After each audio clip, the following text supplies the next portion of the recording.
नमस्कार, भारत समाचार में आपका स्वागत है। मैं हूं सीमाब नकवी और हमारे साथ आज हमारे खास मेहमान उत्तर प्रदेश सरकार में कैबिनेट मंत्री संजय निषाद जी मौजूद हैं। आज इनसे हर उस पहलू पे हम बात करने वाले हैं जो कि इनके दिल में दफन है और कई राज भी आज उगलवाएंगे। इनसे बात करते हैं। बहुत बहुत स्वागत है भारत समाचार पर आपका। शुरुआत करते हैं। 2024 के चुनाव नज़दीक आ रहे हैं। ऐसे में सभी राजनीतिक दल तैयारियों में लगे हुए हैं। समाजवादी पार्टी है, कांग्रेस पार्टी है और जो दीगर दल हैं वो भी तैयारियों में लगे हुए हैं। आपका क्या स्टैंड है? क्योंकि अभी तक सीटों का बंटवारा नहीं हुआ है। प्रधानमंत्री से आपकी मुलाकात हुई। पिछले दिनों लोग कह रहे थे कि शादी का कार्ड तो बहाना है और सीटों का बंटवारा जो है वो करने के लिए जो है वो पहुंचे हैं कि सीटें ज़्यादा से ज़्यादा मिलें। देखिए, पहले था नाव, अब हो गया चुनाव, अब है चुनौती। तो नाव से चुनाव पे आ गए और चुनाव जो है ही लड़ते हैं जिनको राजनीति में राजनीति के सहारे और राजनीति से सेवा करनी होती है।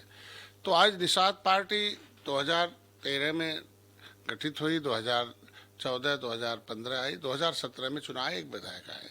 2022 में आप देखे होंगे, 2018 हमने उपचुनाव जीता, 2019 में मोदी के साथ खड़े रहे और सपा बसपा एक होने के बाद भी हमने एक ऐतिहासिक जीत दिया। और 2022 में हमने 15 सीटें ली और 15 सीटों में हमें 11 सीटें हमें जीत मिली और इसमें 11 में हमने 11 हारी हुई लिया था सीटें, उनकी कभी भाजपा नहीं जीती थी, उसमें 9 हमने जीत दर्ज की। तो हम मोदी जी को जीत देते हैं और वो सीट देते हैं। माननीय अमित शाह जी बुलाते हैं और आराम से वो बुलाते हैं और पूछते हैं कि इतनी यहाँ लड़ना वहाँ लड़ना, अपनी आपत्ति दर्ज करते हैं कि नहीं, ये यहाँ ठीक रहेगा, हमारे यहाँ जीत जाएंगे, हमारी संख्या, हमारा कैडर, हमारा संगठन है। तो हमें लगता है कि सम्मान जो पहले हमें 2017 की अपेक्षा 2022 में जो सम्मान हमारे मोदी जी ने दिया, योगी जी ने दिया, अमित शाह जी ने दिया, वो हमें हमेशा लगेगा। क्योंकि त्रेता में जिस तरीके से भगवान राम ने निषाद राज को गले लगाया था, उस युग में एक निषाद राज के वंशज के बेटे डॉक्टर संजय को उन्होंने अपने गले लगाया और उस तरीके का उन्होंने सम्मान भी रखा। पिछली बार पहले भी निषाद जीत कर आते थे, पहले भी हर दलों में निषाद रहा करते थे, लेकिन वह पिछली सीट पर बैठते थे, कभी विधानसभा में, विधान परिषद में और चाहे जो है राज्यसभा में है। कभी राज्यसभा में तो गए नहीं थे, समाजवादी पार्टी ने भेजा था, राज्यसभा में आवाज़ उठाते थे, वही दल उनका विरोध कर देते थे। लेकिन कल आज हम आवाज़ उठाते हैं तो कम से कम भारतीय जनता पार्टी हमारे समर्थन में खड़ी रहती थी, चाहे हम आरक्षण की आवाज़ उठाएं, चाहे उनके हक हिस्से की आवाज़ उठाएं, चाहे पिछली सरकारों द्वारा की गई उनके खिलाफ सीट को लेकर कोई बात हुई कि नहीं हुई? कितनी सीटों पर लड़ने के इच्छुक हैं आप? क्योंकि आपके साथ आपके भैया भी हैं, ओम प्रकाश राजभर भी, उसके साथ साथ अनुप्रिया पटेल भी आपके साथ हैं, आप हैं। तो ऐसे में बड़ा कंपटीशन नहीं बढ़ गया होगा आपस में? आप अलग डिमांड कर रहे हैं, वो अलग कर रहे हैं, तीसरा अलग कर रहा है डिमांड। तो सीटों पर लेकर कोई बात हुई? नंबर्स ऑफ सीट्स की बात कर रहे हैं। देखिए, जिनका जिनका आपने नाम लिया है, इसके अलावा भी एक कुछ लोग और आने वाले हैं। लेकिन जब भैया का नाम ले रहे हैं, प्रिया जी का नाम ले रहे हैं, तो उस कुछ दिन पहले दिल्ली में एक बैठक हुई थी। चूंकि गठबंधन धर्म के रूप में एनडीए जो है वो लगभग 25 साल पूरा की थी और उस समय बुलाया गया था और माननीय मोदी जी और अमित शाह जी, नड्डा साहब सब लोग थे और उसमें सभी 39 दल थे। 39 दलों के बीच में एक प्रस्ताव पारित था कि हम लोगों ने मोदी जी के नेतृत्व में चुनाव लड़के जाना है और 80 की 80 जो हमारी उत्तर प्रदेश की 80 सीटें हैं, हम जो जितनी भी लोकसभा की सीटें हैं उसको हम दोनों सब मिलकर लड़ेंगे। और लड़ने का मतलब था कि नेतृत्व मोदी जी का होगा और किसी का भी चुनाव चिन्ह होगा, भाजपा का होगा तो निषाद पार्टी होगी, अपना दल होगा, वो सब होगा। अगर निषाद पार्टी का सिंबल होगा तो सभी पार्टी मिलकर लड़ेंगे। और सीटों का आया कि बाद में जब इलेक्शन का नज़दीक आता तो अमित शाह जी खुद बुलाते हैं। लेकिन ये तय हुआ कि हम लोग मिलकर चुनाव लड़ेंगे और हम लोग सौभाग्यशाली, उसमें भैया जी भी थे, भैया भी थे और प्रिया जी थी, हम भी थे उसमें। इसलिए आज देश में निषादों का नेतृत्व हो रहा है तो सीट भी मिलेगी। अब आरएलडी भी आ जाएगी धीरे से। अब हमको लगता है कि अब आ ही जाएगी तो स्वागत है। कम से कम 39 के साथ अब 40 हो जाएगी। तो ये अभी नंबर्स ऑफ सीट पे कोई बात नहीं बनी आपके? ने जो कहा प्रधानमंत्री, गृह मंत्री और नड्डा साहब से, तो उन्होंने कुछ बातचीत तो हमेशा होती रहती है, लेकिन उन्होंने कहा पहले शादी कर लो, फिर समय आने पर बैठक होगी समय, और काम अच्छे हैं, ठीक है। इस तरीके कहीं ऐसा तो ना हो कि बेगानी शादी में अब्दुल्ला दीवाना, वो वाला हाल? नहीं, ऐसा नहीं है। अभी हमने पूर्ण रूप से, क्योंकि देखिए कोई भी पार्टी किसी भी समुदाय, किसी समाज या राष्ट्र के लिए जब बनती है तो उसका एक उद्देश्य होता है कि जिस जो बेस वोट है या उसके साथ जुड़े हुए वोट और उनके कार्यकर्ता, उन्हें सम्मान चाहिए, सुरक्षा चाहिए, समृद्धि चाहिए। तो अब तक तो न सम्मान था, न सुरक्षा थी, समृद्धि तो कोसों दूर थी। अब धीरे धीरे अगर हमारे समाज को अब सम्मान मिलना शुरू हो गया, सुरक्षा हो और समृद्धि की तरफ बढ़ रहे हैं, तो ये तभी संभव जब हम सत्ता के साथ रहें। नहीं, आप तो कह रहे हैं कि सम्मान मिल रहा है, सुरक्षा मिल रही है आपके समाज के, लेकिन आप ही के समाज के जो दूसरे दलों में नेता हैं वो कह रहे हैं डॉक्टर संजय निषाद ने समाज के लिए कुछ नहीं किया। डॉक्टर संजय निषाद ने परिवार के लिए किया है। खाली एक खुद मंत्री हैं, बेटा सांसद है, एक बेटा विधायक है, और अब उसको भी सांसद, एक जो बचा हुआ है उसको भी सांसद बना देंगे। तो क्या ये सच है उनके आरोप? देखिए, जो व्यक्ति अपने परिवार को नहीं ठीक से शिक्षा दे सकता है, न तो उन्हें सुरक्षित जगह रख सकता है, न तो उन्हें सम्मान दे सकता है, तो जो अपने परिवार का नहीं हो सकता वो दूसरे के लिए क्या कर सकता है? जिनमें खोखला आवादा हो सकता है। हमने अपने परिवार को आइकान बनाया कि पढ़ाया लिखाया, मैंने सबके जो बच्चे हमारे पढ़ने वाले बच्चे हैं वो सब जो है डिस्टिंक्शन मार्क वाले हैं, कोई इंजीनियर रहे हैं, कोई डॉक्टर रहे हैं। तो ये बच्चे अपनी नौकरी छोड़ कर आए हैं, त्याग करके आए हैं, और त्याग जो करता है उससे निश्चित रूप से सम्मान मिलता है। अगर उन्होंने त्याग करके आए हैं तो कोई दूसरा कोई त्याग करके आए हैं हमारे बच्चे, और तमाम हजारों लोग हैं लड़के हमारे। अब उनको लगता है कि नहीं, डॉक्टर साहब, जब हमारे पास तो जो 3 बच्चे हैं उसके बाद तो संख्या हमारी अधिक है ना, 3 ही तो नहीं हो सकते ना, उसके बाद हमारे लोगों को नंबर बढ़ा। अब जब समय आया तो बाबूराम निषाद को राज्यसभा भेजना था, तो वकालत तो मैंने किया ना। आज के दिन में संगीता बलवंत जी को, बिंद जी को जरूरत था, तो हमसे जब मांगा गया तो पूछा गया, तो हैं तो हमारे लोग ना। डॉक्टर विनोद बिंद सपा में थे, और जब इलेक्शन का समय आया हमें 5 सीटें निषाद लड़ने को मिला था और 10 सीटें दूसरे को लड़ाना, तो वो दूसरे में थे, उनका टिकट काटा गया तो उनको लाके लड़ाया ना, वो तो हमारे ही है ना। आज के दिन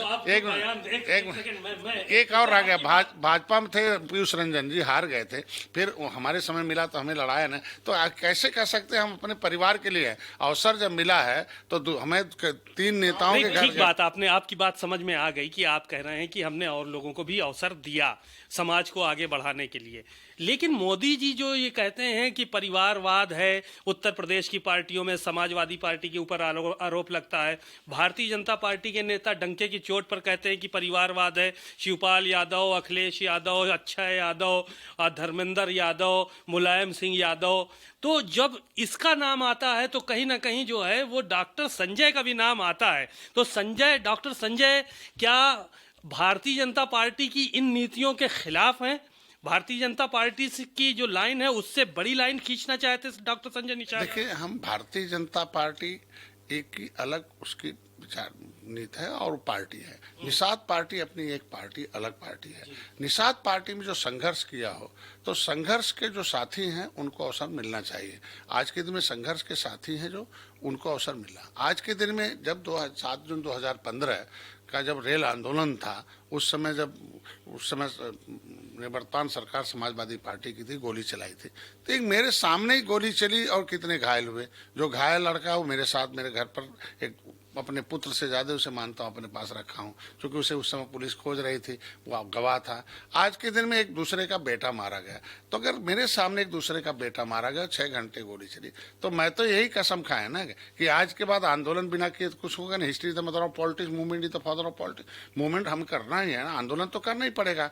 तो अब अपने बेटे को कफन बांध के लाया जाए, तो हमारा बेटा अगर कफन बांध के आ गया है और वो पढ़ा लिखा है, वो निषाद पार्टी की नीतियों को जानता है, वो किताब 13 लिखने में हमारा साथ था और पूरे प्रदेश का में साथ चलने वाला था, और शुरू से लेके आज तक था। तो शुरू में जब वो पार्टी उसने घर से शुरू हुई है और घर के लोग अगर वो जान रहे थे, तो अगर हमारे यहाँ जो चुनाव संचालन समिति है वो तय करती है, क्योंकि किसी भी पार्टी, देखिए विपक्षी आरोप इसलिए लगाते रहते हैं, वो जानते हैं कि दूसरे को लड़ा देंगे वो हार जाएगा, और ये इनके घर का आदमी लड़ेगा तो किसी को भी जीतने के। एक मिनट, इसको पूरा हो जाने दीजिए। किसी को जीत के लिए पर्सनालिटी चाहिए, प्रोफाइल चाहिए, पब्लिसिटी चाहिए, पार्टी चाहिए, ठीक है ना, लोगों का सहयोग भी चाहिए, लोगों का पेशेंस भी चाहिए। ये सारे गुण जिसके अंदर हम वही जीतेगा। तो मैं तो कई लोगों को खोजा कि भाई आपके अंदर गुण है, कहना नहीं साहब मैं नहीं जीत पाऊंगा। पिछले बार 70 सीटों में मैंने 16 निषाद लड़ाया था, लेकिन कोई नहीं जीत पाया, मेरे जैसा आदमी नहीं जीत पाया था। 2017 में, लेकिन अब जिसको भी लड़ा रहे हैं अब जीत रहा है ना, तो हम जीत के समीकरण लाए हैं इसलिए जिताएंगे। ये परिवारवाद का मतलब इन लोगों का जो कांग्रेस पर सपा पर लगता है, ये इसलिए लगता है कि इन्होंने उसके अलावा बाहर के किसी व्यक्ति को अवसर नहीं दिया। हमने तो पहली बार में अवसर दिया। 11 विधायक है उनके, 108 विधायक है, आप कह रहे हैं अवसर नहीं दिया। अवसर मतलब जो यादवों को जो अवसर मिलना चाहिए मंत्री बनने का, कैबिनेट मंत्री बनने का, वो पावर मिलने का, तो आज के दिन आप ही लोग बयान देते हो कि जब समाजवादी पार्टी की सरकार थी तो थाने में यादवों का कब्जा था, भर्तियों में यादवों का कब्जा था और एसडीएम यादव थे। ये सब तो आरोप आप ही लोग लगाते हैं, मंच से खड़े होकर लगाते हैं किसी कहीं। हाँ? वह चीजें ठीक है, इसीलिए तो आज के दिन में जो उनके ऊपर आरोप लगता है कि वो जो 5 पांडव हैं कि वही निर्णय लेते हैं, वही उस मानना यह है कि उनके परिवार के लोग मिलकर निर्णय लेते।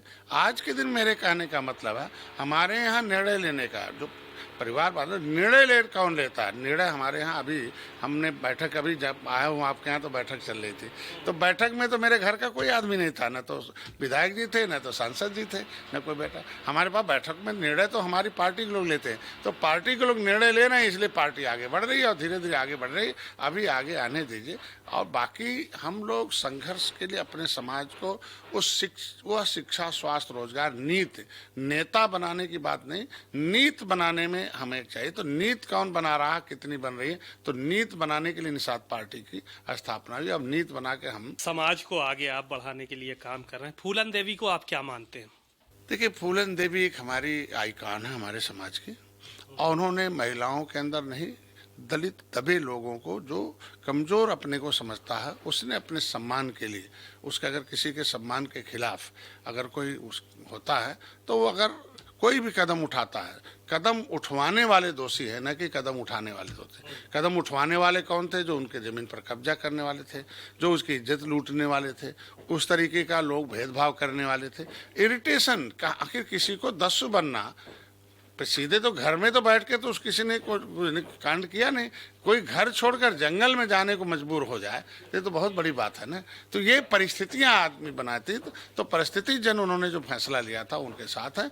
और आज के दिन में उन्होंने सड़क से लेकर सदन तक आवाज उठाई, उन्होंने साबित करके दिखाया कि एक स्कूल में न पढ़ी हो लेकिन अपने लिए लड़ाई लड़ी हो, उसको जनता जो स्वीकार करती है, और उसकी जो आवाज़ बने उसे जनता स्वीकार करती है। तो उनकी वह जनता की आवाज़ बनकर सदन में गई, और उसमें कोई शिक्षा की आवश्यकता नहीं, सम्मान की लड़ाई लड़ने वालों की जरूरत है। तो इसलिए मैंने कहा ना, सम्मान, सुरक्षा और समृद्धि। आइकॉन आपने बताया कि फूलन देवी हमारी आइकॉन है। फूलन देवी के परिवार के लोगों का आरोप है कि डॉक्टर संजय निषाद ने जो है वो निषाद समाज का जो है वो बहुत शोषण किया और दोहन किया। निषाद समाज के लोगों की बकरियां बिकवाईं, उनसे चंदा वसूला, निषाद समाज के लोगों से 200-200 रुपये, 400-400 रुपये चंदा वसूला, भेड़ उनकी बिकवा दिया, उनके जो बांध बनाते हैं बांध वो बिकवा दिया उनके, और उनका पैसा ले लिया। और आज के दिन वो समाज उसी स्थिति में पड़ा हुआ है जिस स्थिति में संजय निषाद ने जो है वो उनसे वसूली की थी। संजय निषाद ने पहले लाल रसीद एक दी, कहा कि ये जो है वो हम जब विधानसभा में बैठेंगे तो ये गेट पास होगा। संजय निषाद ने पीली रसीद दी, कहा कि ये आएंगे तो हमसे फ़ोन पे बात कर सकते हैं लोग। संजय निषाद ने सफ़ेद रसीद दी और कहा कि इससे इस रसीद को दिखाने से कोई काम नहीं रुकेगा, आप लोग एकजुट हो जाओ। आपकी बहुत मदद की समाज के लोगों ने, और आपने उनको ठगा है। ये आरोप भारत समाचार का या सीमाब नकवी का नहीं है, ये आरोप उसी आइकॉन के परिवार के लोगों का है, फूलन देवी के परिवार के लोगों का है, जिनको आप आइकॉन मान रहे हैं। फूलन देवी की बात अलग है, उनके परिवार के लोग बात, जो उनके परिवार के लोग हैं वो किसी पार्टी के सदस्य हैं, किसी पार्टी में हैं, तो परिवार की आवाज़ तो है नहीं, वो तो उसकी पार्टी की आवाज़ है। आज के दिन में कोई भी पार्टी ये बता दे कि बिना चंदे के चलती है, अगर जिसका जो सहारा देता वो इशारा करता है, तो अगर मेरा समाज इससे साबित होता कि मैं किसके दिलों में जगह बनाया हूँ, मैं बकरी चराने वालों को, गरीब के घर गया हूँ, उसकी आवाज़ बना हूँ, उनकी आवाज़ को मोदी तक पहुँचाया हूँ। बस बकरी वाले के खेती में गाँव में रहने वालों की आवाज को लेकर मोदी तक पहुंचाया हूं। इसलिए मोदी जी ने प्रधानमंत्री मत्स्य संपदा योजना में आज के दिन में 60% सब्सिडी दी है। अब उसी के लिए अधिकारियों की बैठक चल रही है कि अब भाई सपा, अब हमारे यहाँ अधिकारी कर्मचारी सपा बसपा के समय के भर्ती हैं, तो उसको दिलवाने में थोड़ा समय लगेगा। आज के दिन 15,000 में 14,500 निषादों को मैंने दिलवाया। तो आज के दिन में ये साबित हो सकता है कि मैंने अपने लोगों के पैसे से पार्टी को खड़ा किया, इसलिए अपने लोगों के लिए कानून बनवा रहा हूं। आज के दिन में इसीलिए देखिए कि मेरा गेट आप जाते भी होंगे तो दूसरे के लिए बंद है, लेकिन जब टोपी लगा के आता और दिखाता मैं निषाद पार्टी कार्यकर्ता हूं, तो मंत्री आवास नहीं, वो आवाम का आवास है, वो हमारे कार्यकर्ताओं का आवास है। मेरा किचन गोरखपुर में 2 जगह खाना बनता है, यहाँ और दिल्ली में भी। वो उनके किचन है, वहाँ खाते आराम से, पूछते भी नहीं, चले जाते खाना खा के। आज के दिन में उनके लिए मैंने मछुआ कल्याण कोष की स्थापना करा। किसी नेता से नहीं, किसी के पैसे दे देने से उसका सुरक्षा और समृद्धि नहीं आती, नीति से आती है। आज 1 करोड़ की मिल, 2 करोड़ की मिल, 50 लाख का आरएस है, 25 लाख का आरएस है। आज उनके लिए 20 लाख का ट्रक है, अब उनके लिए पोखरे हैं, उनके लिए हम आज मछुआ कल्याण कोष की स्थापना 9 तारीख को शासनादेश जारी हुआ, अभिनव को, चूंकि टाइम लग गया, चूंकि प्रक्रिया है। 25 करोड़ 10 लाख। अब उनके पास इलाज नहीं होगा तो डॉक्टर साहब नहीं, अब मेरा विभाग खुद उनके पास उठाया जाएगा, fisheries.up.gov.in टाइप करेगा। नहीं है तो मेरा कार्यकर्ता देखने जाता ही है उसको, और वहीं जाकर टाइप कर रहा है और देखे कम से कम 100 लोगों की फाइलें पड़ी हैं, जिसमें 4 लाख 5 लाख 1,50,000 के इलाज के लिए आज के दिन में। आज उनके लिए लगभग 300 लोगों को हम दूसरे प्रदेश में ले जाकर स्किल डेवलप कराएंगे, उन्हें ज्ञानवान बनाएंगे, फिर अनुदान देंगे, धनवान बनाएंगे, तो उसके लिए पैसा आ गया 50 लाख रुपए। आज के दिन उनके पास मकान नहीं है, जिनकी बकरी और जिन गरीब की बात, मकान नहीं है, प्रधानमंत्री में लिखा नहीं। मुख्यमंत्री सर्वे कौन कराता था? सपा बसपा के समय सर्वे हुआ था, कांग्रेस ने कराया था। उस समय ये आवासहीन थे, इनका नाम ही नहीं लिखा। ऐसे लोगों को 3,000 आवास हम दे रहे हैं इस बार। तो अब हम देने जा रहे हैं ना इतने साल तक। आज के दिन में, पहले इनके समय क्या था कि समूह में आवास बनेगा। अरे कैसे समूह में आवास बनेगा? घर ही नहीं समूह में उसका है। तो इनके लिए आवास की सुविधा हो गई, इनके लिए इलाज की सुविधा हो गई है, इनके लिए दैविक आपदा की सुविधा हो गई है, इनके लिए फ्री बीमा में हो गई है। महिलाओं के सशक्तिकरण के लिए 5 करोड़ रुपए की माता सुकेता, जो निषाद राज की माँ थी, उनके नाम से एक परियोजना लाई है कि जलाशय महिलाओं को दे रहे हैं। अब मैंने लिख दिया BPL को, जो अंत्योदय हैं उन्हीं को नाव मिलेगा उन तक। तो आज नीति बनाकर इनका विकास, मुख्यमंत्री संपदा योजना में हम जिनके भाई निषाद घर सोते थे, पट्टे धारक वही था, पता चला पोखरा ले लिया, पैसा नहीं है, मछली नहीं मार पाता था, न उसमें डाल पाता था। अब 3,20,000 रुपए 5 एकड़ के पोखरे पर हम दे रहे हैं। तो ये चीजें 15 करोड़ पिछले फाड़ दिया, अब इस बार भी 15 करोड़ देने जा रहे हैं। 10 करोड़ 12 करोड़ के हम निषाद राज बोट योजना है आज के दिन में। 25 करोड़ 20 लाख रुपया मछुआ कल्याण कोष में है। आज 300 करोड़ रुपया अभी देखिए आया हुआ है पिछले बार प्रधानमंत्री मत्स्य संपदा योजना में। तो ये योजनाओं और नीतियां बनाकर इन जो हमारे लोग थे, तो उनको गुमराह करने के लिए, तो भाई समाजवादी पार्टी है, बहुजन समाज पार्टी कांग्रेस में है। हमारे आने के बाद उनकी दुकानें बंद हो गई बेचारे। अब नेता खाली ऐसे बयानबाजी दिलाता। कम से कम सौभाग्यशाली हैं, कम से कम बकरी चराने वाला, बकरी बेचने वाला, भेड़ बेचने वाला, गरीब बेचने वाले का पार्टी का नाम ही निर्बल इंडियन शोषित हमारा आम दल है। तो निर्बलों की पार्टी है, तो सहारा उसने दिया है, इशारा उसका है। तो बड़े बड़े लोग तो हमें कह रहे थे कि हाँ जाओ विलय कर लो, ये कर लो, हम तो नहीं गए। तो आज उनकी आवाज बनकर मोदी के पास, योगी के पास, अमित शाह के पास, नड्डा, जहां से भाग्य लिखा जाता वहां है। नहीं तो इनके नेता ही नहीं मिल पाते थे पहले। तो ये जो जिनको आप कह रहे हैं, संजय निषाद के बारे में कहा जाता है कि संजय निषाद एक ऐसे नेता हैं वाहिद पूरे देश में, जो कि एक दिन में ही जो है वो विरोध प्रदर्शन भी करते हैं, अधिकार रैली भी निकालते हैं और धन्यवाद रैली भी निकालते हैं। तो ये कैसी कहानी है? आपने अभी पिछले दिनों देखा गया कि मछुआ अधिकार रैली आपने निकाली, निषाद अधिकार रैली निकाली। नहीं, उसका नाम था पर्दाफाश रैली था। हाँ, पर्दाफाश, धन्यवाद रैली थी। हाँ, तो ये पर्दाफाश रैली और धन्यवाद रैली। तो ये जिस सरकार में आप हैं, क्या उसका पर्दाफाश कर रहे थे आप? देखिए, हमने तो जो पिछली पर्दाफाश है कि जिसने भी निषादों को वोट लिया और धोखा दिया, जिसने भी इसका ताल घाट नदी सब छीना, इनका रोजी रोटी छीना, जिन्होंने इनकी आरक्षण की फाइल गायब कराई, भाई पर्दाफाश तो करना पड़ेगा ना। जो ये कहते थे कि 17 पिछड़ी जात का आरक्षण डॉक्टर साहब नहीं दिला रहे हैं, नहीं दिला रहे हैं, भाजपा में हैं। मीन भाई योगी जी आवाज बनते थे, भाषण देते थे दिल्ली में जब थे कि भाई, तो हमको भाजपा को याद दिलाना पड़ेगा ना कि माननीय योगी जी जब सांसद थे, सदन में हमारी आवाज उठाते, मैं तो तब लड़ाई नहीं लड़ रहा था, तब डॉक्टर था। अगर मेरी लड़ाई अगर माननीय योगी जी उठाते थे तो उन्हें धन्यवाद देना पड़ेगा ना। उनके वीडियो वायरल हो रहे हैं आज के दिन में। पिछली सरकारों को जनता जो जानती ना उसे जनता कहते हैं, जो जान जाए उसका फायदा उठाए उसे नेता कहते हैं, जो लड़ाई लड़े वो नेतृत्व करता है। हम लड़ाई लड़ने वाले नेता हैं। इसलिए जब हमें इस लड़ाई में पता चला कि जब हाई कोर्ट ने कह दिया कि उत्तर प्रदेश की सरकारें यह निषादों को मूर्ख बना रही हैं, अब मूर्ख बनाना बंद कर दें, ये मामला केंद्र सरकार का SC/ST का। जब उस पे मामले में आए तो पता ये चला कि ये पिछली सरकारों, मामला मेरा एक्सप्लेनेशन का था, परिभाषित करने का था, और इन लोगों ने कहा नहीं हम शामिल करेंगे। मामला आया कि जब ऑलरेडी परिभाषित करने के लिए माननीय विशंबर जी आवाज उठाते हैं तो उनके सपा के सांसद भाग जाते हैं। तब कागज खूंटने लगे तो पता चला 2012 में एक RTI पेश हुआ था। उसमें जवाब आया बाद में कि गृह मंत्रालय से एक पत्र लिख के आया कि भाई 1931 में जनगणना हुई, 1935 में सेकेंड इंडिया एक्ट बना था, SC की लिस्ट बनी थी, 36 में रिवाइज हुआ था, 1941 में जातिगत जनगणना हुई थी, उसमें SC की लिस्ट जनगणना हुई थी, 1950 में संविधान बन गया देश, 47 में, 1951 में सरकार नहीं था, गणना नहीं हुआ, 1961 में एक गणना हुई, जातिगत जनगणना हुई, हम 70 लाख थे, 2011 में हमारा नाम पिछड़ी में डाल दिया, हमें 7,000 कर दिया। नहीं रोकेंगे आप ये बात कई बार बता चुके हैं। एक पत्र के बारे में बता लूं। नहीं पत्र के बारे में कि कांग्रेस ने आपका पत्र जो है वो गायब नहीं, सपा बसपा के सहयोग भी था। हाँ, सहयोग में था। चलिए, और सहयोग ने सुरक्षा देने की गारंटी लिया था। सरकार आपकी है, आप उत्तर प्रदेश सरकार में मंत्री हैं, आपका बेटा सांसद है, सरकार आपकी 10 साल हो गए केंद्र सरकार को, 10 साल ही जो है वो इस सरकार को अगर मिला लिया जाएगा तो हो जाएंगे। अब तक क्यों नहीं हो पाया है, इसका जवाब है क्या सरकार आपका साथ नहीं दे रही है, केंद्र की और उत्तर प्रदेश की सरकार?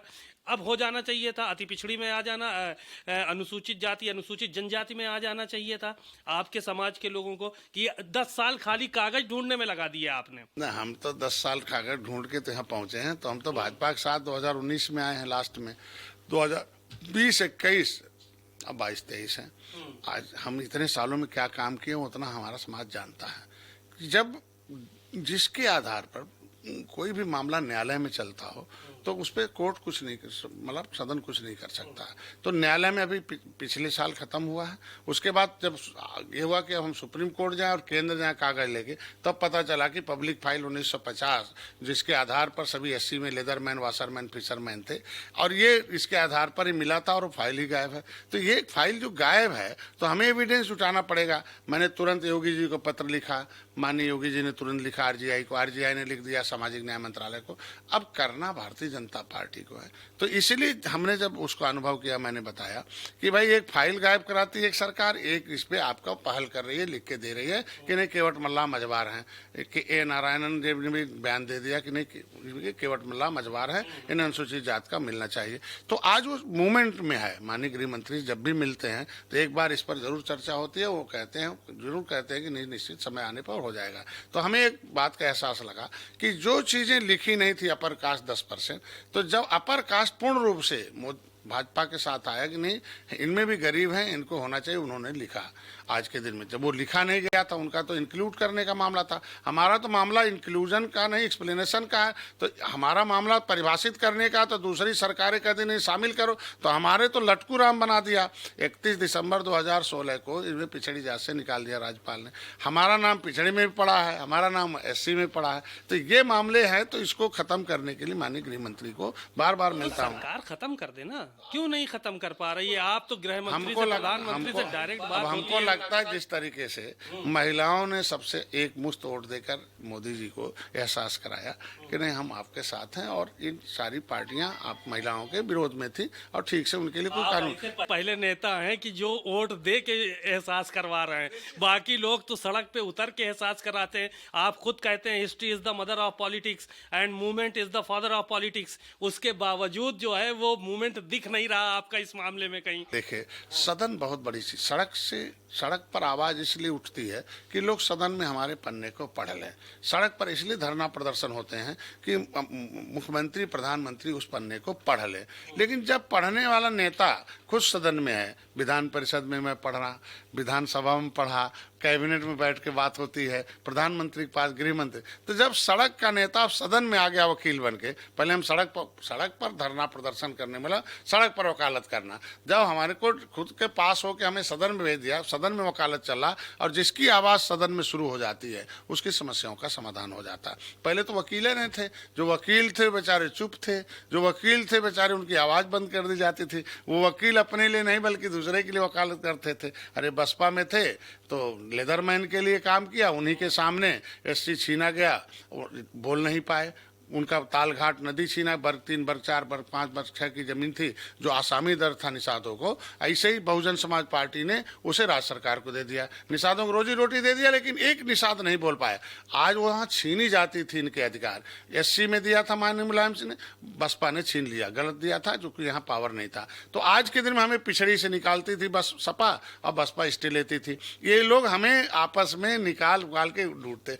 आज हम इनके लिए नीति बना रहे हैं, इनके लिए लड़ाई लड़ रहे हैं। तो जब हम सदन में खुद वकील हैं, अब वकील हम हैं, जज मोदी जी, अमित शाह जी और नड्डा साहब, योगी जी हैं, तो वकील वकालत कर सकता है, और समाज हमारे साथ खड़ा है कि वकील ऐसा अब तक 70 साल में मिला है कि जो सीधे मोदी के पास, अमित शाह जी के पास और नड्डा साहब के पास, तो वकील पर तो भरोसा करना ही पड़ेगा समाज, वकील भरोसा का। आज हमें पूरा भरोसा है, समय आने पर वो भी पूरा हो जाएगा। पहले मान सम्मान और सुरक्षा चाहिए, और समृद्धि निश्चित रूप से मिलेगी। काजल निषाद आपको ससुर कहती हैं, आप बहू मानते हैं उनको? देखिए, आज के दिन में किसी का भी आप नाम जिसका ले रहे हैं, पहले किसी की देखा जाना चाहिए उसका क्या जो है बेस है, क्या उसका वर्जिन है, क्या है। आज के दिन में काजल निषाद एक गुजराती ब्राह्मण की बेटी है, शादी किया निषाद से जाकर बॉम्बे में। वो कांग्रेस में रही बहुत लंबे समय तक, कांग्रेस में टिकट मांगती रही। एक मिनट सुनिए ना, कांग्रेस में रही, और जब वहाँ राम भुवाल जी चुनाव लड़ रहे थे तो ये हुआ कि अब राम भुवाल जी विधायक बन जाएंगे, तो कांग्रेस जानबूझ के उन्हें उतार दिया कि वोट कट जाए, तो वोट कटवा के रूप में उन्हें उतारी थी कांग्रेस ने। आज के दिन में वही काम हो रहा कि आज के दिन में जितने निषाद उभरते हुए नेता हैं, जैसे हमारे गोरखपुर के नेता दर्जन भर हैं, रामभुवाल जी, अमरिंदर जी हैं, नगीना जी हैं, और तमाम नेता समाजवादी पार्टी के हैं, जो लगभग 300 साल से उसमें अपना पूरा पैसा बुद्धि सब दिया है। लेकिन आज वो नेता कैसे काउंटर होंगे, कैसे वो जो है उदासीन होंगे, कैसे वो निष्क्रिय होंगे, कैसे उनके लोगों की तरफ से ध्यान हटाया जाएगा, ये तो राजनीति का एक विषय है। इसलिए समाजवादी पार्टी ने उनको उतार कर उन नेताओं का जो राजनीतिक भविष्य से खत्म कर दिया, और ऑटोमेटिकली मालूम है कि जिसके अंदर जेनेटिकल रूप से अब समाज जान ही रहा कि निषाद के घर किसी बिरादरी के साथ शादी करने से उसकी बिरादरी नहीं हो जाती है, जीन्स का असर होता है। हम निषाद राज के वंशज हैं, तो इसलिए कहते हैं कि हमारे अंदर मदर फादर नहीं किया आपने अभी तक। हमने सारे, हमारा समाज खुद ही नहीं स्वीकार करेगा। आप उठाकर देख लीजिए, जिस समय जान रहा है आज के दिन में कि कौन किस वर्जिन का है। ठीक है, संजय उनके जो है हस्बैंड है, तो संजय निषाद ससुर आपको कहती है, सर डॉक्टर संजय निषाद हमारे ससुर हैं, आप बहू नहीं मानते हैं, इसका मतलब? हम कहने का मतलब हमारे लिए आज के दिन ये परिवार में ससुर बहू का रिश्ता होता है। राजनीति में केवल समस्याओं के समाधान और लड़ाई का रिश्ता होता है। आज देश का नेतृत्व हम लोग कर रहे हैं, और देश में हम लोग काम कर रहे हैं, और सभी लोग जान रहे हैं कि कौन कहाँ से किसका क्या है, अभी क्या किसका क्या चुनाव, कौन लड़ने वाला है, कौन किसकी लड़ाई लड़ रहे हैं। हम लोग समाज की लड़ाई लड़ रहे हैं, और आगे भी लड़ते रहेंगे, अपने समाज के लिए खड़ा रहेंगे। काजल निषाद को बहू स्वीकार नहीं करेंगे आपके समझ? नहीं, ये हमारे कहने पर आपने स्वीकार करना होता तो 3 बार 4 बार चुनाव लड़ चुके हैं। आज के दिन में तो आपने देखा ना किस रूप से लड़ी थी। सुखी निषादी तो लड़ रहे थे, राम भुवाल जी थे वहाँ जो है, और किस तरीके से कांग्रेस ने वहाँ काउंटर करने के लिए जितना वोट काट दिया उतने वोट से राम भुवाल जी हार गए।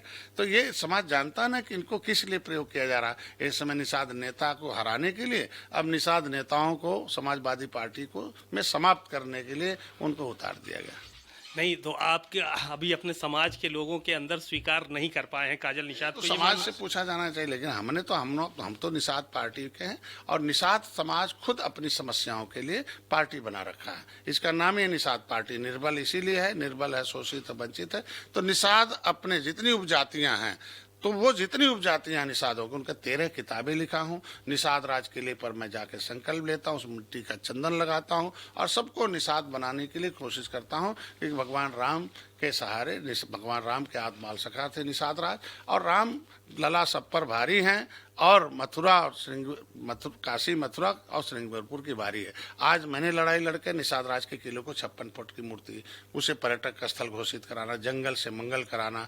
आज के दिन में निषादों के लिए निषाद राज की मूर्ति अयोध्या में भी लग रही है। आज मोदी जी निषाद के घर चाय पीने जा, तो हम अगर निषादों की आवाज़, निषाद पार्टी बनी हुई है, तो निषाद को दूसरे नेता की जरूरत कहाँ आज के दिन में। आप इसीलिए देख रहे होंगे कि दूसरे जगह निषाद नेता आज के दिन में, जिस तरीके से लेदरमैन की आवाज़ बनी बहन जी, आज भी बनी हुई है। राज्यसभा में एक नामांकन और हो गया है संजय सेठ का, आप लोगों ने सहयोग किया, पहुंचे, जाकर नामांकन कराया। क्या समाजवादी पार्टी में तोड़फोड़ करने का इरादा है आप लोगों का? देखिए, हमारी जो एनडीए है वो जोड़ की है, 25 साल का एक गठबंधन है। दूसरी जगह तोड़ो, यहाँ जोड़ो। नहीं, और उनके यहाँ देखो कोई भी आदमी 25 महीने से ज्यादा नहीं रह पाता, क्योंकि सब देख लीजिए सब कुछ है, तो वो संभाल नहीं पा रहे, इसलिए लोग आ रहे हैं आज के दिन में। और आएंगे इस चुनाव में। देखिए, जो को भी एनडीए की नीतियों से पर विश्वास होगा, जो डबल इंजन की सरकार है, और आज के दिन में इसको जो मोदी कहते हैं वो करते हैं, जो योगी जी कहते हैं वो करते हैं, जो हम लोग कह रहे हैं वो लगभग कर रहे हैं। तो जब कर रहे हैं तो विकास की जो यात्रा है, विकास की यात्रा, मोदी जी की जो गारंटी की गाड़ी, जो गारंटी का हो। इस चुनाव में आएंगे कि नहीं समाजवादी पार्टी के विधायक? तोड़ फोड़ का क्या सिलसिला जारी होगा? हमारे यहाँ तोड़ फोड़ नहीं, हमारे यहाँ जोड़ होता है। जो आते हैं, अब नीति पहले चुंबक का काम करते हैं। अगर वो विचारधारा से सहमत हैं तो उधर रहते हैं, अजय दिन विचारधारा सहमत हो जाते हैं उधर आ जाते हैं। तो जो हमारी विचारधारा से सहमत हो रहा है उसको शीर्ष नेतृत्व जैसा फैसला लेते दिल्ली वाले, या माननीय योगी जी, मोदी जी, अमित शाह जी, वो होता है। हम लोग प्रवीण निषाद जी चुनाव लड़ेंगे संत कबीर नगर से फिर? देखिए, हम लोग संत कबीर नगर एक हमारा कबीर दास की जन्मस्थली है। राप्ती नदी है, वहाँ घाघरा नदी है, कुआनो नदी है, ये सारे नदियों का जाल है। वहाँ उपेक्षित समुदाय, निषाद समुदाय, उसके साथ साथ वहाँ बहुत गरीब हैं, शोषित वंचित हैं। तो जब हम जिसकी आवाज़ के लिए पार्टी बनी हुई है, तो उससे बढ़िया सीट का वहाँ जीते भी हैं, उनके लिए काम भी किया। आपने देखा होगा सड़कों की जाल बिछ गई है, तमाम काम हुए हैं उसके लिए, तमाम वहाँ आप देखे। तो जो काम हमने इसलिए किया है कि उनके विकास के लिए, जो अधूरे काम है उसको पूरा किया जाएगा, इसलिए संत कबीर नगर से प्रवीण जी। भैया कब मंत्री बनेंगे आपके? भैया हमारे बड़े भाई हैं, और कोई भी नेता, हम धैर्य रखना पड़ता है थोड़ा। तक धैर्य रखें आखिर। ओम प्रकाश जी, आप बताइए, कब से तो धैर्य रखते चले आ रहे हैं, आप उनका धैर्य कब खत्म होगा? सिफारिश नहीं कर रहे हैं आप छोटे भाई की कि उनको मंत्री बनाया जाए जल्दी से जल्दी? पिछड़ों के नेता हैं, हमारे भाई हैं, हम सिफारिश जहाँ भी मौका मिलता हम जरूर वकालत करते हैं, क्यों नहीं कहेंगे। चूंकि लाए गए हैं, पहले भैया थे, किसी कारण बस थोड़ी देर के लिए नहीं थे, फिर उनके मन में हमारी विचारधारा से सहमति हुई, आए हैं, स्वागत है। और समय आने 2019 में हम आए थे, 2020 में आपने देखा होगा साथ रहे, 2021 में एमएलसी बनाएंगे, 2022 में थोड़ा लंबा, ये भाजपा करती है चाहे थोड़ा देर हो, और किस देर थोड़ी बड़ा पार्टी है, समय लगता है स्टेबल बातचीत करने में। निश्चित रूप से आज नहीं कल बने, हम तो स्वागत करने के लिए पहले तैयार हैं, और दोनों भाई के आने से हम लोग बहुत मजबूत हैं, मजबूती से लड़ेंगे फिर से मोदी जी को प्रधानमंत्री। एक आखिरी सवाल था कि आपका वीडियो बीच बीच में वायरल होने लगता है, आप जो है वो आरती कराते नजर आते हैं, कहीं कुछ का इस तरह की चीज़ें होती हैं, कोई आपकी पूजा कर रहा होता है, तो क्या समाज आपको अब भगवान का दर्जा दे चुका है? देखिए, अब कराना और करना दोनों में अंतर है। कोई कुछ भी कर रहा है उसको हम कैसे रोक सकते हैं? अगर हम कह के कहीं करा रहे हो कि ऐसा करिए, तो आप उसको कहीं वीडियो दें, लोग करते रहते हैं, और उसको लोग, उनकी आस्था है, उनकी नहीं, हमारे एक ही अच्छा है कि उनकी आवाज़ बनकर मोदी तक पहुंचाते हैं, योगी तक, अमित शाह जी तक। आज 70 साल में उनके संविधान में मिले हुए हक है। किसी भी समाज का मनोबल अगर बढ़ा दिया जाए, तो कहते हैं lifting the vision of society, democracy. जिस समाज का लीडर का मतलब होता है कि समाज की सोच को लिफ्ट करा दे। ये केवटा, मल्लावा, बिंदवा, कश्यप, कहरा छोटी जात के रूप में, मछली मारने, मछली खाने वाली जात के रूप में जाने पहचाने जाते थे, और हर जगह इनको नीचे रखा जाता। लेकिन जब मैंने निषाद राज किले पर संकल्प लिया, मैं अपनी जिंदगी को, अपने पूरा वैभवशाली जो हमारा कैरियर था, डॉक्टर थे, और उससे मैंने संन्यास लिया, और संन्यास लेकर फिर उनके एक जो है संकल्प लिया। तो संकल्प लेके जो संकल्प उठाया और उस संकल्प के साथ 9 साल बेमिसाल। आपको अच्छा लगता है पूजा कराना? लोग आते हैं थाली लेके पूजा की। हमें अच्छा ये लगता है कि केवट मल्लाह बिंद कश्यप कहार के साथ ये अपने लोग निषाद राज के वंशज के रूप में स्वीकार कर लिए और निषाद राज की पूजा करते। अब तो भगवान राम और निषाद राज के गले लगे मूर्ति लगे, उसका फोटो आ गया होगा और उसका फोटो आपने देखा होगा, हमने इस बार कार्ड में दोनों को लगाया था। और सभी लोग तो अगर हमारे सामने अपने कभी भगवान राम के अंदर जब अयोध्या से गए थे तो कभी अयोध्या वासी और के लोग नहीं जानते थे कि राम भगवान हैं, उनके घर के लोग नहीं जानते थे।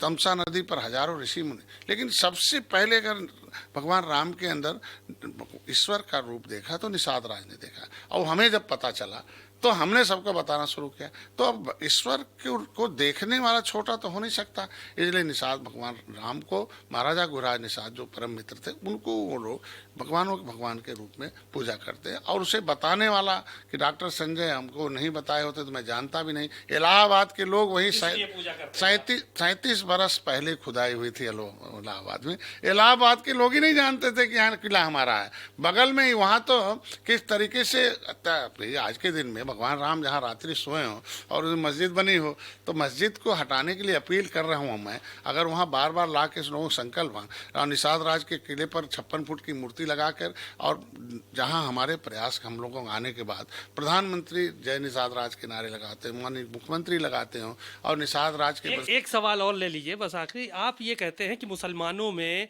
जो जुल्हा है, अंसारी बिरादरी हैं, वो कहीं ना कहीं जो है वो पहले जलाहा थे। भाई देखिए, जो भी मुसलमान हैं वो हमारे सम्मानित व्यक्ति हैं और वो इसी देश के हैं। धर्म बदल दिया, जाति नहीं बदली है उनकी, और धर्म बदल दिया, जाति नहीं बदली है। तो पहले जाल देखिए, आप देखिए जाल बिनने वाले को जलाहा कहते हैं और जाल को घना बिनते पहले तो आपने भारतीय सभ्यता देखे होंगे। हमने नहीं कहा, पसमानदा मुसलमानों के यहाँ जब हम काम करते हैं मुसलमानों की दशा दुर्दशा के कारण और निवारण, तो पसमानदा मुसलमान में अंसारी बहुत ज़्यादा हैं। उसमें नाई भी बदल गए मुसलमान, लेकिन नाई धर्म बदल गया लेकिन जाति नहीं बदली। तो पता चला कि उसमें जो जाल बिनने वाले थे, घना जाल बिने तो कपड़े हो गए, कपड़ा बिन दिया तो जुला हो गया, धर्म बदल दिया तो अब कोरी थे वो जुला हो गए। तो आज के दिन में इसीलिए वो आता था, इसलिए कहते हैं, और कुछ हमारी तरफ से कुछ नहीं। बहुत बहुत धन्यवाद, बहुत बहुत शुक्रिया। आपने सुना डॉक्टर संजय निषाद पार्टी के राष्ट्रीय अध्यक्ष हैं और उत्तर प्रदेश सरकार में कैबिनेट मंत्री। उन्होंने बहुत सारे सवालों के जवाब दिए और कहा वो अपने समाज के लिए लगातार आगे बढ़ रहे हैं और इसी तरह से काम करते रहेंगे।